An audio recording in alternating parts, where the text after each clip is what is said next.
and welcome to Rusty Water Towers, the podcast in search of faith and hope in rural life and ministry. I'm your host, Jonathan Mastersmith, or as folks often call me, Dr. J. Each week of the podcast, I talk with a guest about their experience in rural life and ministry as we search out stories, examples, and images of creative faith and hope that I believe are latent in our rural communities. Our guest today is the Reverend Karen Kluever. Karen is the Minister of Church Relations and Development at Hinton Rural Life Center, a ministry and retreat center in the southeastern jurisdiction of the United Methodist Church.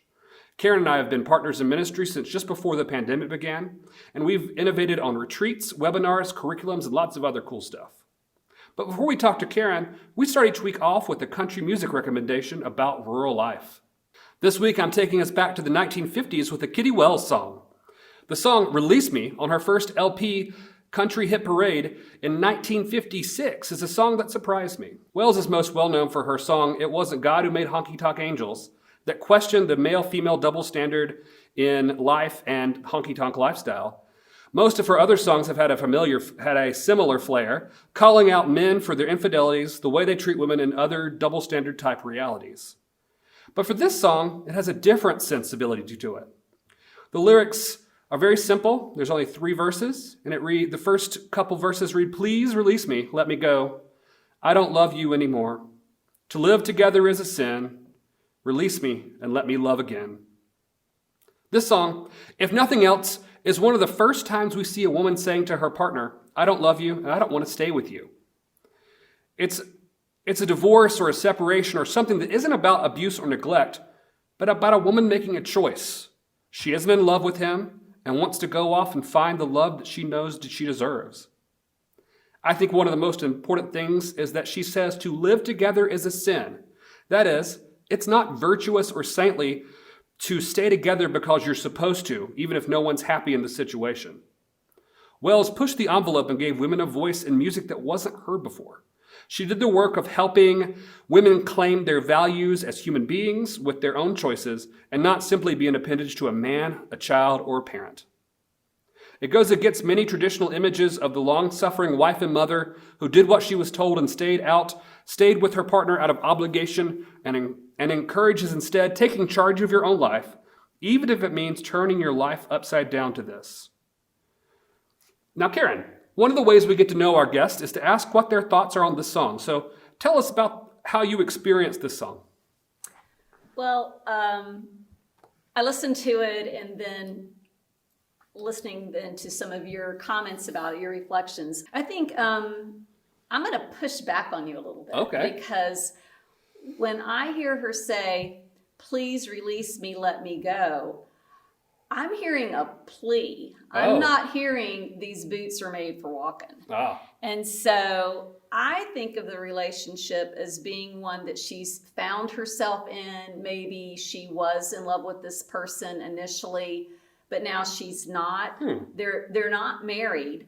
But I do think it reinforces the point you made about she highlights these double standards, because I think really until more recently in the latter decades when there were more people living together, I think in her day, the person who would take the brunt of you're living in sin is going to be the female. She might be characterized as, she's not marriage worthy, she's been living with someone.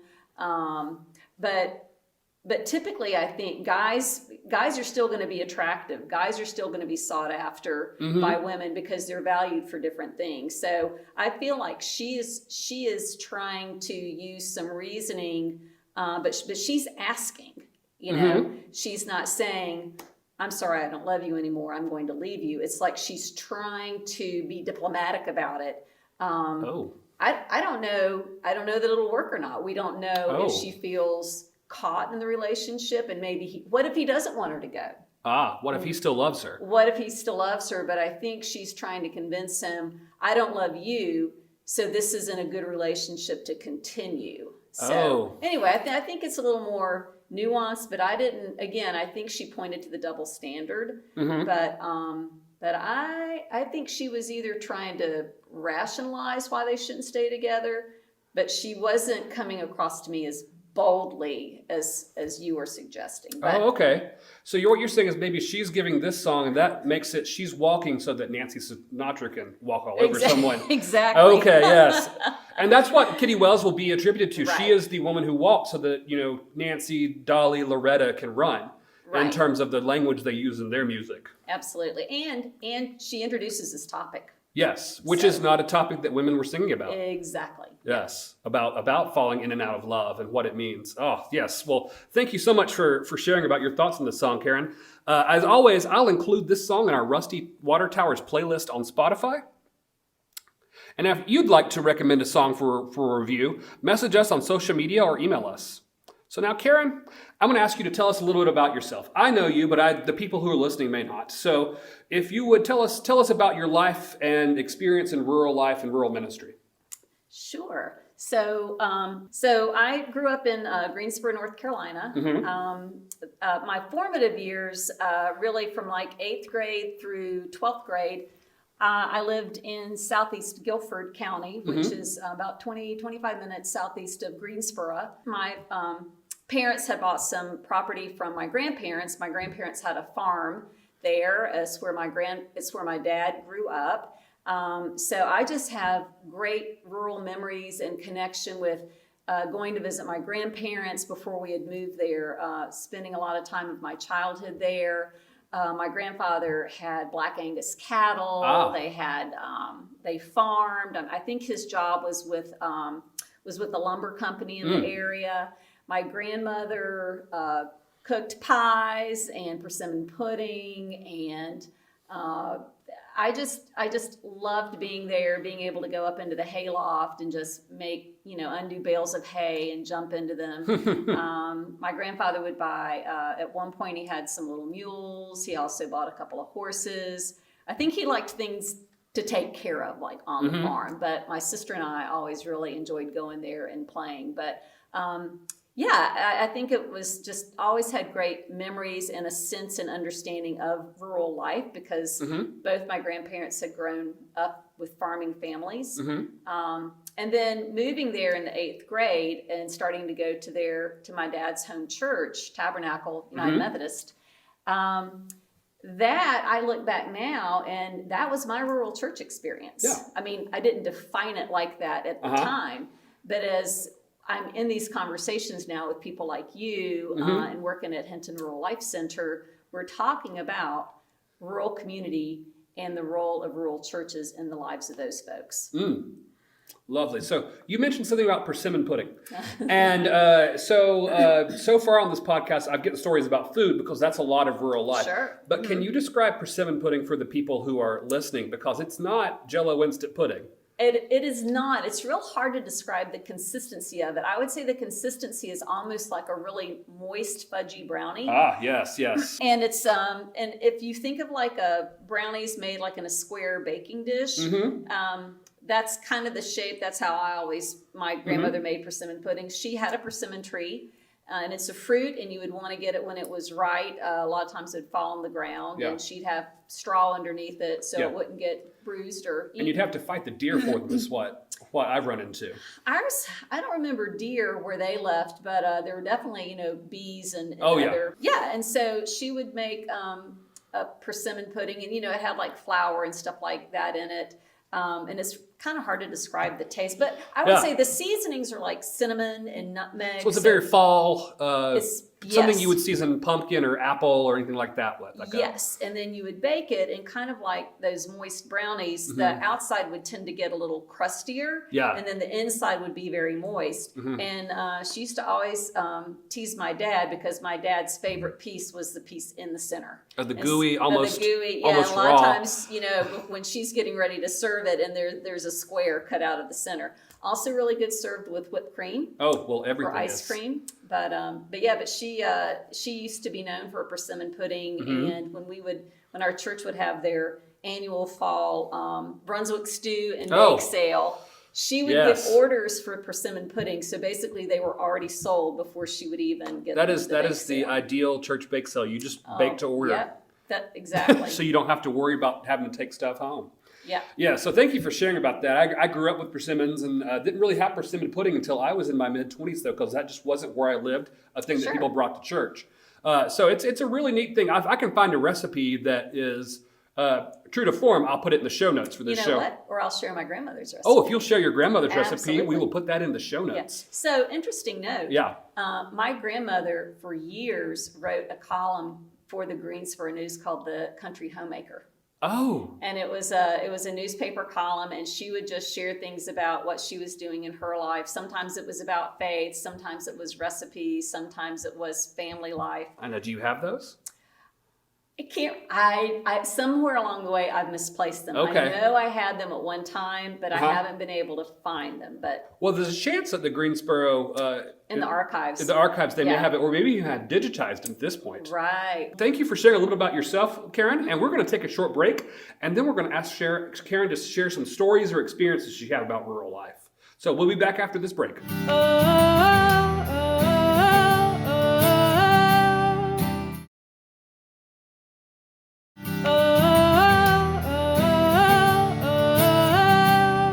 So Karen, whenever I engage people, we know the point of my podcast is not to share the statistics or the numbers, but to hear the stories and experiences that give us hope in rural life. So I'm hoping you have one or two stories to share with us today about that.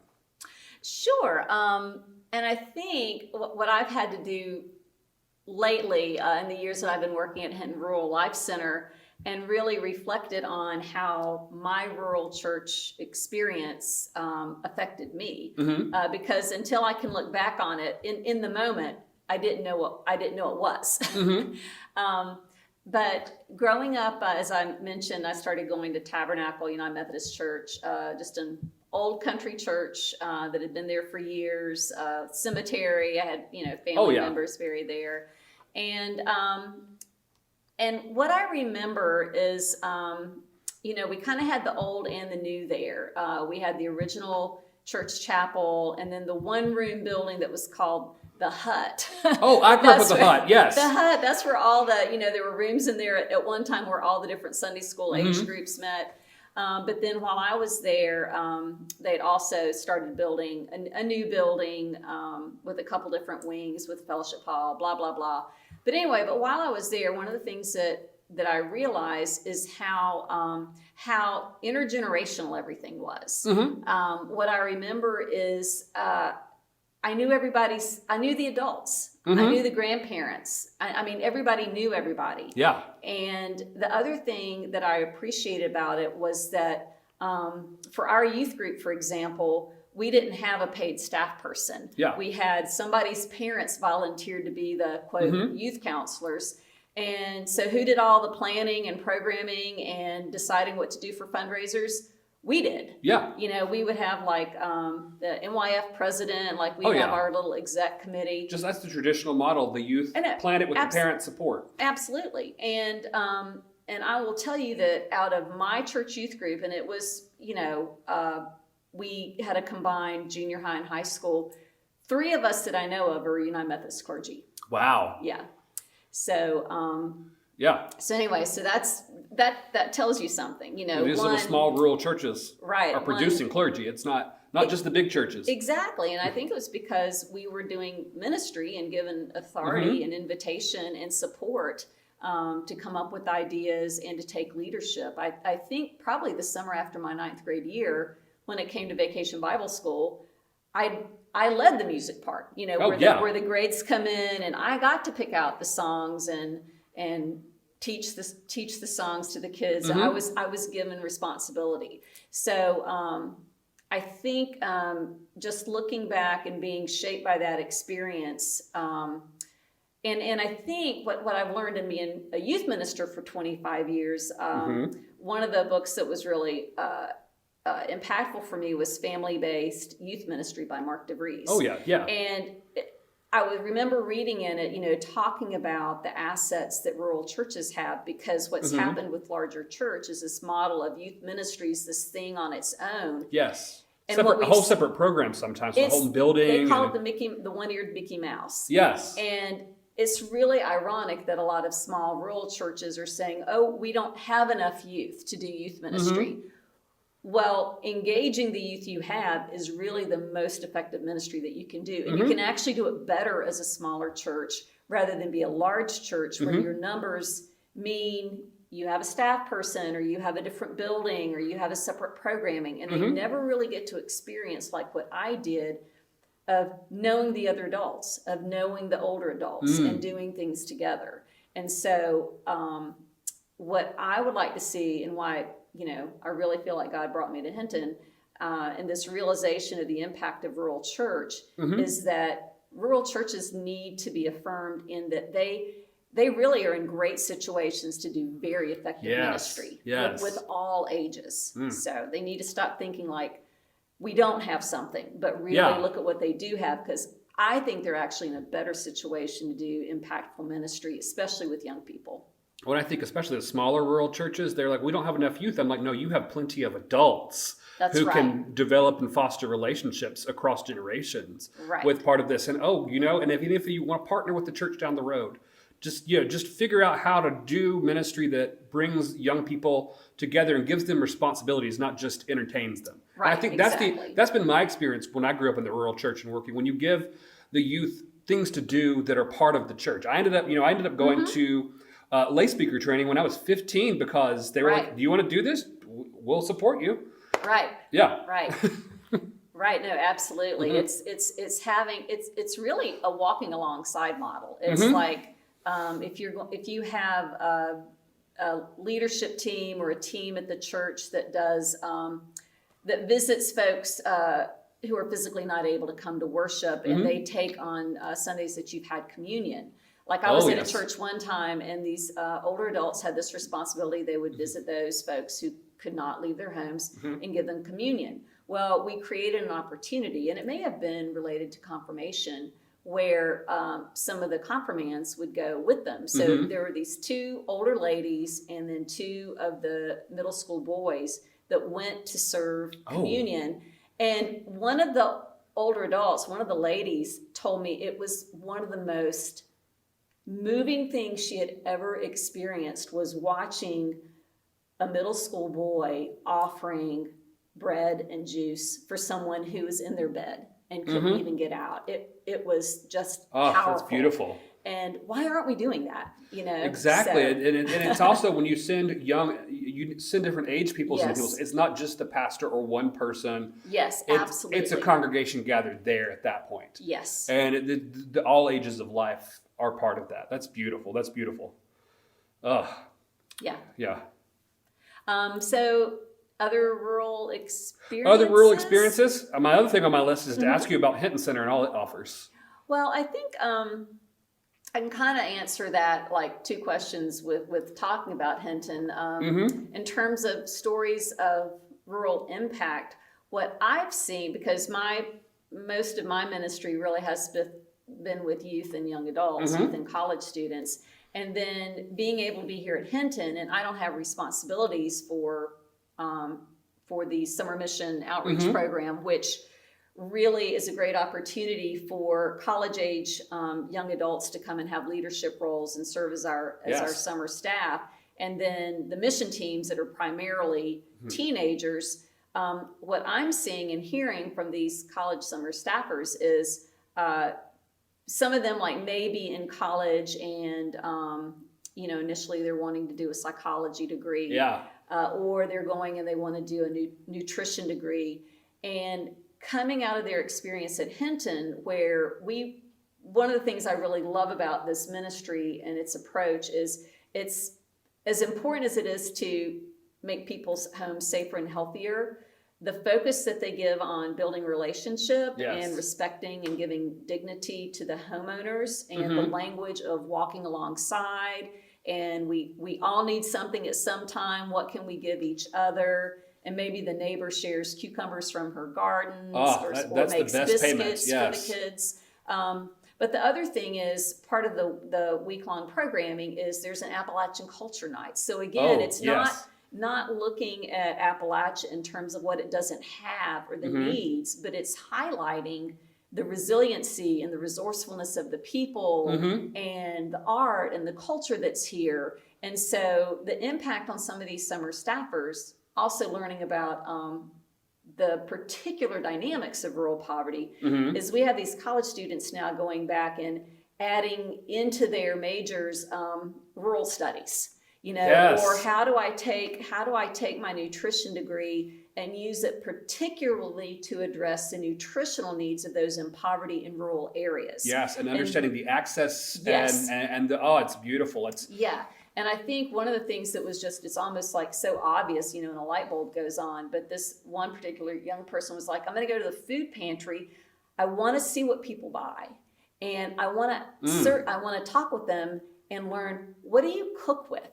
It's even it's like going beyond even, why give healthy recipes to people if they don't have what they need to cook it or to store it? And so she was trying to get upstream and find out more about what is their eating and cooking situation, to know how to be more impactful, what would be the best strategies for introducing healthier diets into their lifestyle. And that's so important, because we often, especially urban folk, will assume that every rural person is a farmer and knows how to cook with all the fresh vegetables and fruits that you give them, or they have abilities to preserve or can or anything like that. Right. And that's just not the case in a lot of situations.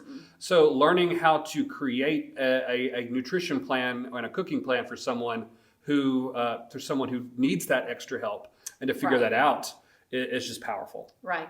And even when, one of the things we've learned is that even when you make fresh produce available at food pantries, a lot of people don't take it because they really don't know how to cook it or how to keep it. Yes.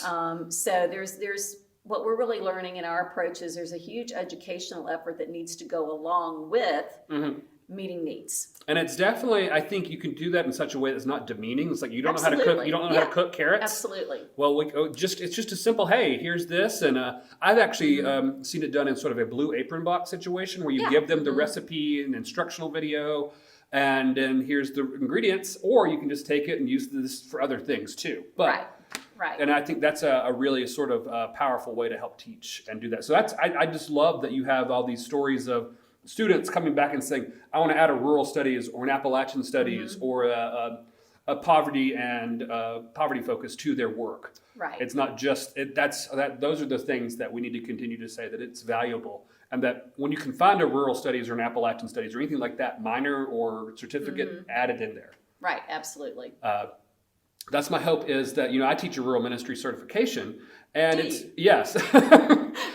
Yes, I teach a rural ministry certification, and it's oftentimes you get even out of seminary, you get a lot of pastors who will be like, oh, this is very different. I need some help. And we're hoping that even places like Hinton can be places where pastors can come and learn a little more about rural life. I know that y'all have had residency ministry groups that have come here to do work. And do you do the Appalachian Studies night with them or culture night with them? We do. We've had, and I know prior to my coming here in the past, I've heard of United Methodist residence and ministry groups that come as part of their residency experience. My membership is actually in the Kentucky Conference. I served there for 5 years before returning to North Carolina, and just happened to also continue to be serving on board of ordained ministry and on the residence and ministry team. But one of the things that we wanted our residents to experience in Kentucky was going on a mission trip together. Yes. And to be able to have them come, now they have Henderson Settlement and Redbird Mission conferences there, but it was important that they leave their backyard, and get out and get a little distance and perspective. So what we were able to do was just basically give them our regular Sunday through Thursday mission week. And part of that does include one evening we'll do poverty awareness activities. We've developed a poverty simulation here. So most poverty sims are urban or suburban settings, and we actually had one of our summer staffers who went to graduate school and developed a rural poverty simulation. That's and beautiful. So that's what's helpful here, and for people doing ministry with folks in this area. Again, dynamics of rural poverty are just different. So we invite the residents to participate in that kind of activity and reflect on that. And then another night is Appalachian Culture Night. And we might have a storyteller or a musician or someone to talk about Cherokee history and culture here. Yes. So, but what we think is really important in inviting you to be a part of that is that if you're in ministry in the United Methodist Church, there's a strong likelihood that part of your ministry is going to be spent in a rural setting. And we really want to equip pastors to embrace those opportunities and to not look at it as like, well, I guess I have to. It's not a stair-step church. It's a church bide my time here. I mean, that's not, you're missing out on what you can gain from that. And it's not really fair to the parishioners either. But having the residents here working in a rural setting and helping to equip them with some tools to go back and be just as effective and fruitful as possible in a rural setting, and to approach it in a real positive way as well, so that they really receive blessings in their ministry. There's a hope, not like you said, not abiding your time and not a rural despair, but just the hope that we can pull up out of these and learn from these rural communities. They're there to nurture us as much as we're there to pastor and minister with them. Well, thank you so much, Karen.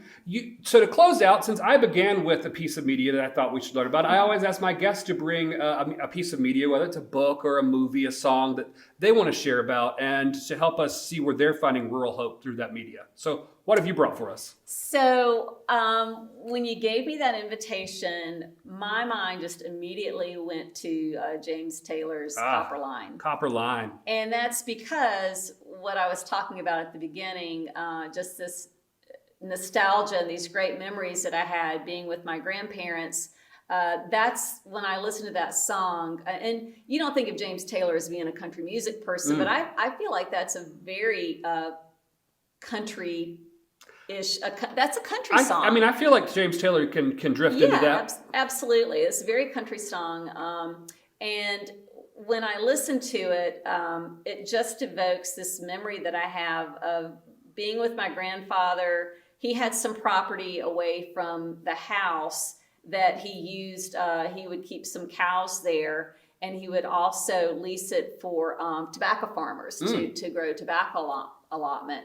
And I think there's just some language in that song that just takes me back to that dirt road. And also I remember my sister and I, we'd be waiting on him, and we'd make those like toad holes or whatever. It's like where you pack the dirt around your foot, and you pack it really tightly, and then you slide your foot out, and you've got this little, it kind of looks like a dirt igloo almost, but just remembering that red clay, that red dirt. That's that Central North Carolina clay. Yeah, absolutely. In the Piedmont. So I think I think rural life, it can be challenging, but I think there's so much that it offers in terms of the memories, and when you have memories and family and relationships, and I think you always have hope. That is beautiful. Thank you so much for being with us today, Karen. And I will note that we are actually live and together. Most of my interviews are across Zoom, but we're actually in the same room together because I'm here doing a retreat with Karen. So I want you to share with us a little bit about where they can find you. How can people reach out to you? You have social media or email address you'd like to share? Sure. I work at Hinton Rural Life Center, and my email address is karen@hintoncenter.org, and I'm also on the Facebook. Yes. So I will share her email and the Hinton Rural Life Center website, so that if you're interested in coming and staying here, finding out about their other ministries, they're always doing all kinds of interesting stuff. They've even got, she didn't even mention it, but they have a confirmation program designed for smaller churches to come and enjoy. And there's a curriculum to go along with it that even if you don't come, you can purchase the curriculum. Yeah, in fact, if you go to the Hinton's website and also to the hintontheotokos.org website, there's information on the retreats and also a link to be able to email me if you want to preview the confirmation curriculum. And then the other thing, just a reminder that we are in a lovely setting on 33 acres of property on Lake Chattooga, Hayesville, North Carolina. We're looking out over the lake right now, and it is beautiful. Yeah, it is. And if you're a United Methodist clergy or any clergy, you get a year-round 10% discount on lodging, because we want to encourage you to come and take that renewal time. And I have stayed in their lodging. It's all wonderful. It's little. You can get little hermitages, private cottages. It's wonderful to stay in. We have gardens and trails and access to the lake. Sometimes there's even eagles. Sometimes there are. Yes. All right. Well, again, thank you so much for being with us, Karen, and being here on Rusty Water Towers. You can listen to Rusty Water Towers wherever you get your podcasts. If you have questions, suggestions for guests, topics, or just want to say hi, reach out to us on Instagram, Facebook, and Twitter, or you can email us at rustywatertowers@gmail.com. Special thanks to my wife, Shannon LeMaster-Smith, for our theme music. I record and produce this podcast because of my hope that we can lift up hope and faith in rural life. Thanks for listening.